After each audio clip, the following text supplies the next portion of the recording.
বাসি ফুল দিয়ে পুজো দেওয়া যায়, বা আগের দিন ফুল তুলে রেখে সেই ফুলটা দিয়ে কি পরের দিন পুজো দিতে পারবো? এরকমই একটি প্রশ্ন একজন করেছে। সেই উত্তরেই বলি, দেখো, আমাদের যত রকম ফুল আমরা চিনি তার মধ্যে দু রকম ফুল কখনো বাসি হয় না। এটা তুমি বাড়িতে 7 দিন অবধি রেখে সেই ফুলের পুজো তুমি দিতে পারো, যেটা আমরা বাজার থেকেও কিনে এনে পুজো দিই। বাজারে এই জন্যই গাঁদা ফুলটা বেশি বেচা কেনা হয়। আর তার সাথে হলো পদ্ম ফুল, এই দুটো ফুল কোনো সময় বাসি হয় না।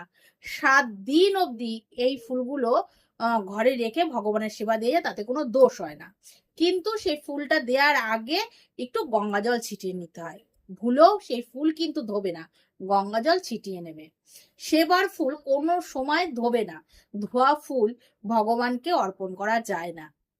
এবার বলছি, যদি গাছে প্রচুর ফুল থাকে, সব ফুল দিয়ে তুমি পুজো দিতে পারছো না, তোমার মনে হচ্ছে সেই ফুলগুলো রেখে দিই, কালকে আবার সেই ফুল দিয়ে সুন্দর একটি মালা গেঁথে দেবো, বা সেই ফুল দিয়েই আমি তোমাকে আবার ভগবানের সেবা দেবো, তাহলে কি এই কাজটি পারবে?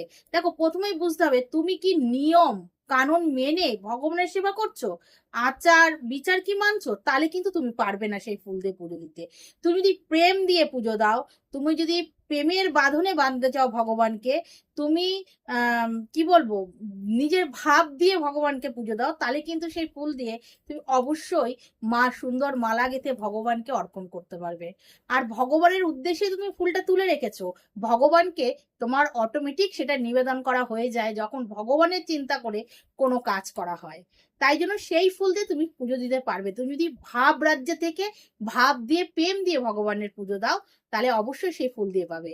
কিন্তু নিয়ম বিধি মেনে যদি তুমি করো, তাহলে কিন্তু সেই ফুল দিয়ে পুজো দিতে পারবে না।